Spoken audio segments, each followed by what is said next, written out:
नमस्कार। खास पेशकश लेकर आपके साथ मैं हूं पूजा कविया गुमा। आज बात करने वाले हैं खास पेशकश में मध्य प्रदेश की सियासत में। जी हां, मध्य प्रदेश की सियासत में आदिवासियों पर दांव चला जा रहा है। मध्य प्रदेश में कुछ ही महीनों के बाद विधानसभा के चुनाव होने जा रहे हैं। चुनावी मौसम में आदिवासी सूबे की सियासत का सेंटर पॉइंट बन गए हैं। सत्ताधारी बीजेपी सूबे की सत्ता के शीर्ष पर दोबारा काबिज होने की जंग पर पूरा फोकस आदिवासियों पर शिफ्ट कर दिया गया है। जाहिर है इसकी वजह भी है। दरअसल आदिवासी मतदाताओं का भरोसा फिर से जीतने के लिए मुख्यमंत्री शिवराज सिंह चौहान ताबड़तोड़ बैठकें कर रहे हैं। वो आदिवासी बहुल जिलों का जमीनी फीडबैक ले रहे हैं। तो वहीं बीजेपी रानी दुर्गावती गौरव यात्रा के जरिए मतदाताओं के बीच अपने सबसे बड़े चेहरे प्रधानमंत्री नरेंद्र मोदी और अमित शाह के साथ उतरने के प्लान के साथ तैयार खड़े हैं। आज गृह मंत्री अमित शाह आदिवासी बहुल बालाघाट से यात्रा की शुरुआत करेंगे। समापन 27 जून को शहडोल पहुंचकर होगा, जिसमें प्रधानमंत्री नरेंद्र मोदी शिरकत करेंगे। अमेरिका दौरे पर गए पीएम मोदी स्वदेश लौटने के बाद 27 जून को मध्य प्रदेश में होंगे। वो राजधानी भोपाल से वंदे भारत ट्रेन को हरी झंडी दिखाएंगे। इसके बाद शहडोल के कार्यक्रम में भाग लेंगे। मोदी शहडोल जिले के पकरिया गांव में आयोजित कार्यक्रम में आयुष्मान कार्ड धारकों से भी बात करेंगे। उनके गांव के बैगा, गौंड और कौल आदिवासी जाति के मुखिया के साथ भोजन करने का भी कार्यक्रम रहेगा। आज से मध्य प्रदेश के 5 स्थानों में रानी दुर्गावती गौरव यात्रा निकाली जाएगी। तो वहीं समापन इसका 27 जून को शहडोल में होगा। तो वहीं कांग्रेस के नेताओं ने भी क्षेत्र में डेरा डाल दिया है। आदिवासी कांग्रेस के प्रदेश अध्यक्ष रामू टेकाम शहडोल पहुंच गए हैं। वो 3 दिन क्षेत्र में रहेंगे। 24 जून को प्रदेश कांग्रेस अध्यक्ष कमलनाथ मंडला में भी जनसभा को संबोधित करते नजर आएंगे। आपको बता दें कि मध्य प्रदेश में करीब 12% मतदाता आदिवासी हैं, यानी कि सूबे की कुल 230 विधानसभा सीटों में से 47 सीटें अनुसूचित जनजाति के लिए आरक्षित है। करीब 90 सीटें ऐसी हैं जहां आदिवासी मतदाता निर्णायक भूमिका निभाता है। और यही वजह है कि चुनावी साल में बीजेपी का पूरा फोकस आदिवासी वोट पर शिफ्ट हो गया है। बात मध्य प्रदेश चुनाव 2018 की करें तो कांग्रेस बहुमत के लिए जरूरी 116 सीटों के जादुई आंकड़े से 2 सीट पीछे रह गई थी। कांग्रेस 114 सीटें जीतकर सबसे बड़ी पार्टी बनकर उभरी थी। तो वहीं बीजेपी को 109 सीटें मिली थी। ऐसे में कांग्रेस ने सपा, बसपा और निर्दलीय विधायकों के साथ समर्थन से सरकार भी बनाई थी। लेकिन ज्योतिरादित्य सिंधिया के नेतृत्व में विधायकों की बगावत के बाद कमलनाथ को मुख्यमंत्री पद से इस्तीफा देना पड़ गया था और सूबे में शिवराज चौथी बार आगाज करते हुए दिखाई दिए थे। एससी एसटी के प्रभाव वाली करीब 90 सीटों में बीजेपी 35 के आसपास सिमट गई थी। 2023 के चुनाव में ऐसी स्थिति न हो, इसी को लेकर बीजेपी सतर्क है और आदिवासी युवा संगठन से गठबंधन पर बातें भी चल रही है। पार्टी राज्य में जनजातीय गौरव दिवस के मौके पर लागू किए गए पेसा एक्ट को भी भुना रही है। 230 सदस्यीय मध्य प्रदेश विधानसभा में 47 सीटें अनुसूचित जनजाति वर्ग के लिए सुरक्षित हैं। दोनों दलों की नजर आदिवासी वोट बैंक पर है। इन्हें अपने पक्ष में करने के लिए भाजपा हो या कांग्रेस, कोई भी कोर कसर नहीं छोड़ रहे हैं। 15 नवंबर से मध्य प्रदेश में पेसा कानून प्रभावी होने के बाद सीएम खुद आदिवासी क्षेत्रों में जाकर पेसा जागरूकता शिविर लगाकर आदिवासियों से सीधे जुड़ रहे हैं। तो वहीं युवा अन्न दूध समेत अन्य योजनाओं के माध्यम से स्थानीय आदिवासी युवाओं को स्वरोजगार से जोड़ने की पहल की जा रही है। यानी कि मध्य प्रदेश की सियासत में इन दिनों समाज का सबसे पिछड़ा तबका यानी आदिवासी राजनीतिक दलों की जुबान पर है। प्रदेश की करीब 2 करोड़ से ज्यादा आदिवासी आबादी को लुभाने के लिए सत्ताधारी भाजपा और विपक्षी दल कांग्रेस के नेता जोर लगा रहे हैं।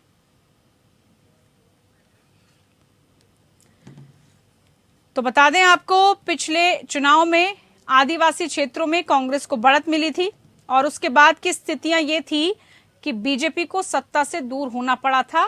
पिछले चुनाव में कोई चूक हुई थी तो उसको भाजपा फिर से नहीं दोहराना चाहती है। अब सबको इंतजार इस बात का है कि आदिवासी वोट आखिरकार किसे मिलेगा और आज की चर्चा का विषय भी यही है और आज हम इसी को लेकर खास चर्चा करेंगे। खास पैनलिस्ट, खास मेहमान हमारे साथ चर्चा में जुड़ चुके हैं। मनोज पंडित जी हमारे साथ, बीजेपी नेता जुड़े हैं, बहुत स्वागत है कार्यक्रम में आपका। हमारे साथ संदीप त्रिपाठी जी, कांग्रेस नेता जुड़े, आपका भी बहुत स्वागत है। सबसे पहला सवाल मनोज पंडित जी आप ही से, क्योंकि आज अमित शाह भी पहुंचने वाले हैं मध्य प्रदेश में, कुछ ही समय बाद संबोधित लोगों को करेंगे। तो यानी आदिवासियों पर इस बार मध्य प्रदेश की सियासत घूमती हुई नजर आ रही है, उसी के इर्द गिर्द नजर आ रही है। किस तरह की रणनीति, किस तरह की तैयारी, सबसे पहले तो आपकी इसी पर प्रतिक्रिया। आपकी देखिए कि भारतीय जनता पार्टी देश के हर हिस्से का विकास चाहती है, हर व्यक्ति का विकास चाहती है, और ये इतिहास कायम किया कि एक आदिवासी महिला जिनको देश का राष्ट्रपति बनाया गया, ये भी इतिहास में पहली बार हुआ। तो आप हमारी जो नीति और नीयत स्थिति स्पष्ट है, हम लोग ये चाहते हैं कि हर व्यक्ति का विकास हो। किसी में जितना भी आप एमपी में जितने जिले जो है आदिवासी क्षेत्र से प्रभावित है, उन सब जिलों में जाकर लोगों से मिलके उनकी समस्याओं, और आप ये देखिए वहाँ पे कुछ 47 सीटें भी जो है रिजर्व है, जिसके लिए कि जो लोग उनके जनप्रतिनिधि आए तो उनकी आवाज उठा सके और उनकी जो समस्या है उनको दूर किया जा सके। इसलिए भारतीय जनता पार्टी वहाँ पर हर वो संभव प्रयास करेगी जिससे कि मुख्य धारा में उन लोगों को जोड़ा जा सके। चलिए, मुख्य धारा से जोड़ने की कोशिश है यहाँ पर, लेकिन इस बीच संदीप त्रिपाठी जी, प्रियंका गांधी भी पहुंच चुकी हैं। कई मुद्दों को लेकर सरकार को घेरने की कोशिश कांग्रेस अब कर रही है। अब ऐसे में क्या ये कोशिश है कि फॉर्मूला पिछले चुनावों वाला अपनाया जाए, जहां पर कांग्रेस लगातार भ्रष्टाचार के मुद्दे को लेकर सरकार को घेरती हुई नजर आई?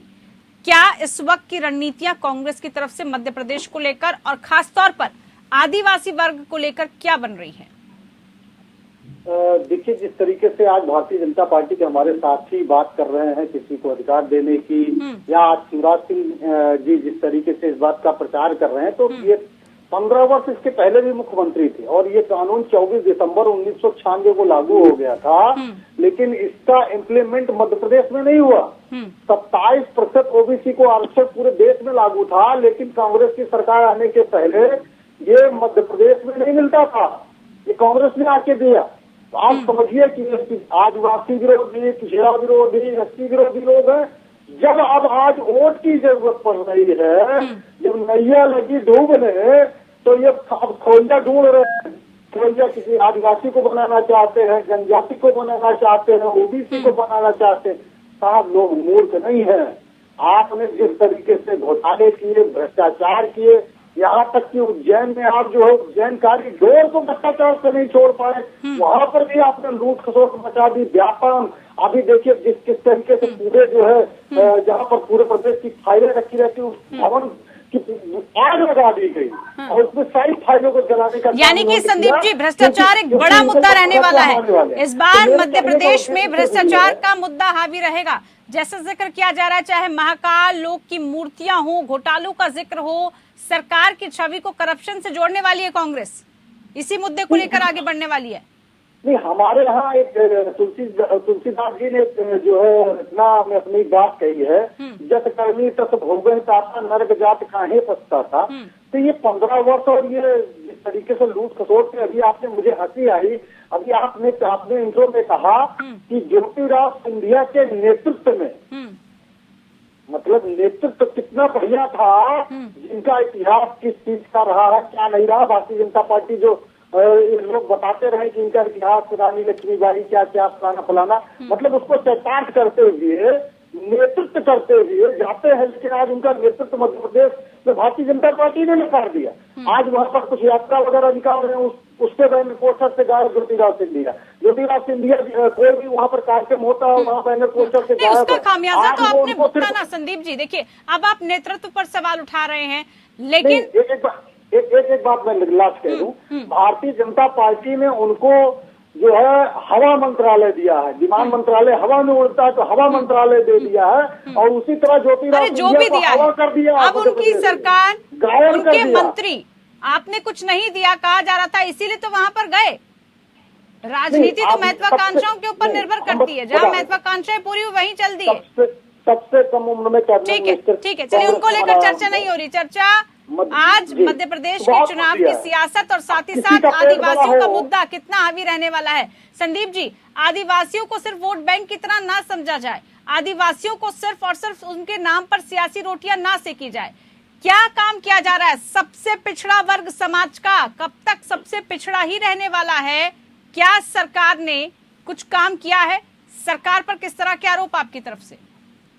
देखिए, ये पेशा कानून हो या बहुत सारे और भी कानून जो है कांग्रेस की सरकार में बहुत सारे बने, अधिनियम से लेकर कई कानून आए जो कि आदिवासियों के हित के थे, उसको सरकार इम्प्लीमेंट नहीं कर रही है उसको। और उसके बाद उसमें संशोधन, इस सरकार मोदी जी आते ही उसमें संशोधन करते हैं और संशोधन करके उनके जंगलों को छीनने का जो है षड्यंत्र रखते हैं कि जो है अडानी अंबानी को जमीन कैसे मिलेगी, उसके लिए जो है प्रावधान वो जो है आते ही कानून में संशोधन करते हैं। इनकी मानसिकता आप समझिए, पहला जब मोदी जी की सरकार आती है तो ये केंद्र में आने के बाद पहला अगर संशोधन करते हैं तो भूमि अधिग्रहण बिल के खिलाफ में करते हैं, फिर जो आदिवासियों के लिए जमीन के और उनके अधिकारों के लिए है उसमें संशोधन करते हैं।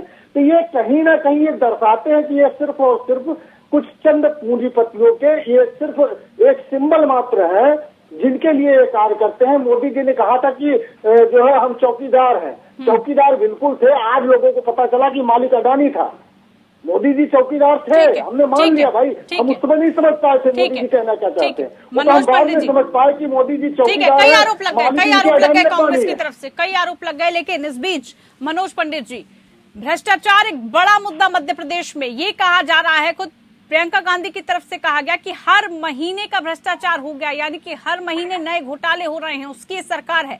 करप्शन को लेकर लगातार सरकार पर सवाल उठ रहे हैं। 3 साल में केवल 21 लोगों को सरकारी नौकरी मिली, ये आरोप लग रहा है। ये सब बातें जो बुनियादी है, अब चूंकि कांग्रेस अपने गिरेबान में झांक के दिखती रही है, इसलिए उंगली दूसरे को उठाती है। आप देखिए कहाँ आज कांग्रेस आ गई, आज हाथी पे कांग्रेस खड़ी है। आज मेरे मित्र से पूछिए कि हालत क्या है कांग्रेस की, कोई नाम लेने वाला बचा नहीं कांग्रेस में। जिन ज्योतिरादित्य सिंधिया की बात करते हैं, उनकी 3 पीढ़ियां 2 पीढ़ियां कांग्रेस में थी। आज कहीं ना कहीं उनको कांग्रेस से हाथ झाड़ना पड़ा, पल्ला छुड़ाना पड़ा। क्यों? क्योंकि कांग्रेस का नेतृत्व तो ये, आप राजस्थान की लड़ाई देखिए ना, आज तक शुरू से लेकर आज तक वो लड़ाई लिपटी थी, उस लड़ाई में मुख्यमंत्री और सचिन पायलट का झगड़ा आज तक नहीं दिखता। तो ये तो उसका फायदा उठाने के लिए आप हैं ना मनोज जी, उसका फायदा उठाने के लिए आप हैं। लड़ाई हो क्यों रही है उसका आरोप भी आप पर लगता है, विधायकों को कैसे तोड़ा मरोड़ा जाता है उसका आरोप भी आप पर लगता है। तो देखिए किस राज्य में क्या हो रहा है, आरोप लगाने के अलावा कुछ है नहीं, विपक्ष का काम तो आरोप ही लगाना है।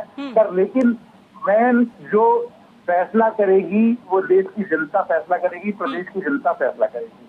हम और आप तो सिर्फ ये है कि किसने क्या किया क्या नहीं किया। आज आप देखिए हम सत्ता में बैठे हैं ना, हम वहाँ पर हैं, हमने काम किया है और हमने जो काम किया उसी को जनता तक ले जाके उनको बता रहे हैं कि भाई ये काम आपके बीच में हुए हैं। अगर किसी काम से जनता संतुष्ट है तो वो फिर चीजों को करेगी। मनोज जी, बहुमत का आंकड़ा साबित नहीं कर पाए थे, उसके बाद भी सत्ता में हैं, यकीनन काम तो करना ही होगा। अगर वो आंकड़ा भी नहीं आप छू पाए और उसके बावजूद भी सत्ता में हैं, तो सत्ता में बने रहने के लिए जनता के लिए काम तो करना पड़ेगा। बहरहाल आदिवासियों पर आखिरकार किस तरह की रणनीति, क्या कुछ दांव चला जा रहा है, लगातार ये सवाल उठाया जा रहा था कि सरकार ने आदिवासियों के लिए कुछ नहीं किया है, यहाँ तक कि जो उनके अधिकार थे उन अधिकारों से उनको वंचित रखा गया है और अब चुनाव आते ही फिर से उनके मुद्दे को उठाया जा रहा है। लेकिन मनोज जी, क्या इस बीच आदिवासियों के विकास, उनके डेवलपमेंट, उनकी शिक्षा, उनके रोजगार और समाज की मुख्य धारा से उनको जोड़ा कैसे जाए? सबसे बड़ा सवाल तो यही बन जाता है कि कब तक हम उन्हें पिछड़े वर्ग में रखेंगे, कब उनको समाज की मुख्य धारा से हम जोड़ पाएंगे। इसको लेकर क्या किया जा रहा है और क्या आप कर रहे हैं? पूजा जी, आप देखिए ये भी देश में इतिहास बनाने का काम किया, आदिवासी महिला को देश का राष्ट्रपति बनाया और ये बहुत बड़ी बात है कि कहाँ ये पहल कांग्रेस ने कहाँ की, आप मुझे बताइए। आपने जो अच्छे काम किए या आप जो अच्छे काम कर रहे हैं उससे किसी का कोई लेना देना नहीं है। अभी तो चूंकि इनके पास कोई मुद्दा नहीं है, उस मुद्दे पर सिर्फ एक चीज खड़ी कर देते, करप्शन करप्शन करप्शन करप्शन। किस चीज का नाम है? आप देश अडानी और की बात करते हैं, कहाँ पे अडानी की बात? आप ये देखिए, जो व्यापारी है वो इनके क्या, जहाँ पे कांग्रेस शासित राज्य है, क्या वहाँ पर वो अपना काम नहीं कर रहे हैं? उनका बिजनेस तो वहाँ भी चल रहा है। तो ये सब बेकार की बातें, इन बातों को मतलब निकलता नहीं। और भारतीय जनता पार्टी भारत के हर कोने कोने का विकास करना चाहती है और करना चाहती नहीं, करती है। आप इस बात से इनकार नहीं कर सकते। आप ये देखिए जितने क्षेत्र में इतनी जितने क्षेत्र हैं सबका विकास किया जा रहा 24 दिसंबर है, चीजों को लाया जा रहा है। कानून आया हुआ है, अब तक क्यों नहीं लागू हुआ था?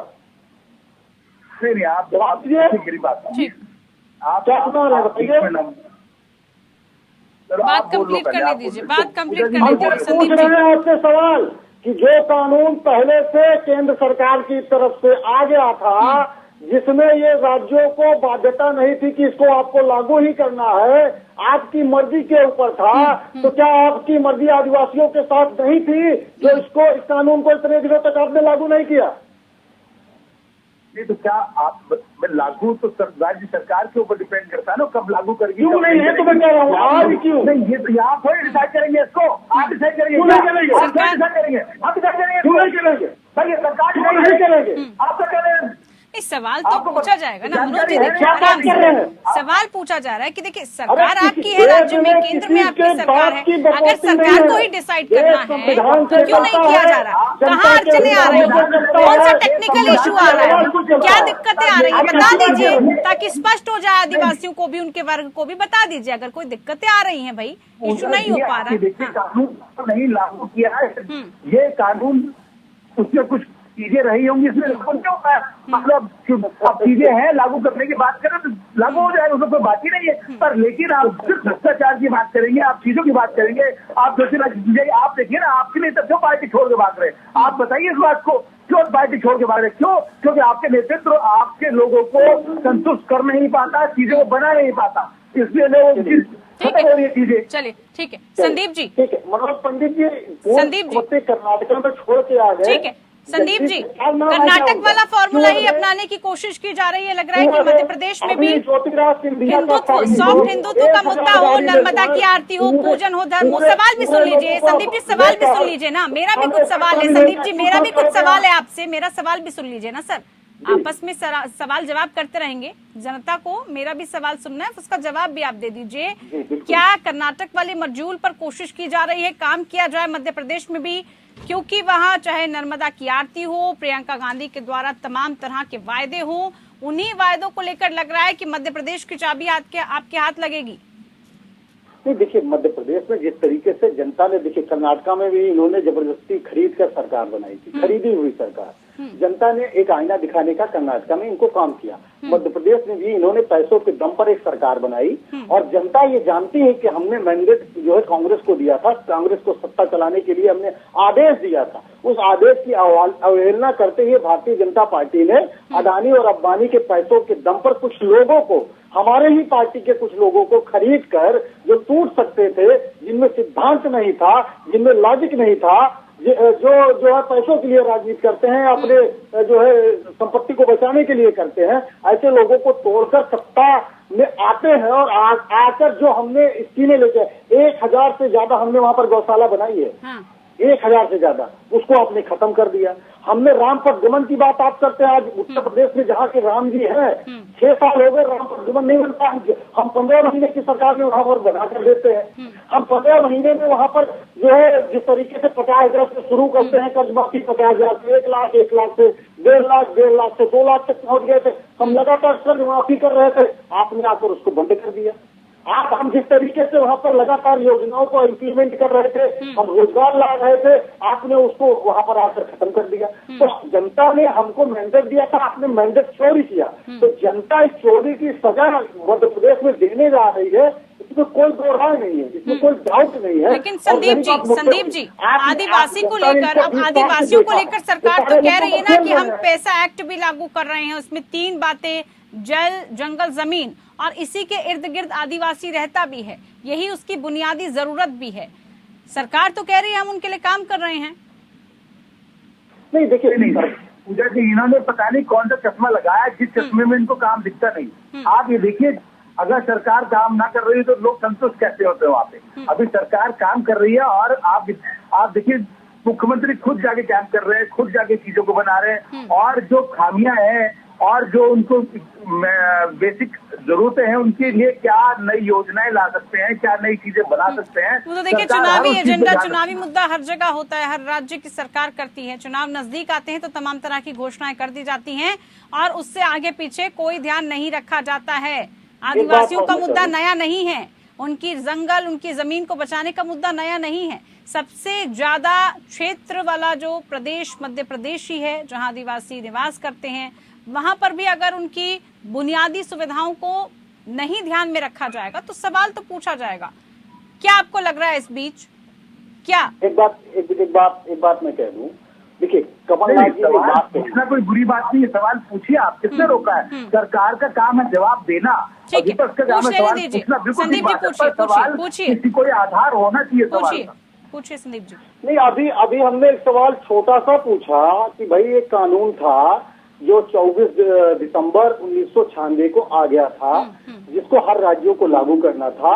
उनपे स्वेच्छा थी, जबरदस्ती नहीं थी। या जैसे बहुत सारे कानून होते हैं कि लागू ही करना है, उसमें ये था जो है कि आप लागू करिए या ना करिए, या आप अपने राज्य के हिसाब से दे सकते हैं। जहां आदिवासियों की बहुलता होगी वहां पर लागू करिए। लेकिन ये मध्य प्रदेश की सरकार 20 साल से हमारे मुख्यमंत्री जी हैं, 20 साल से आप उनके अधिकारों को मतलब खा नहीं चबा रहे थे।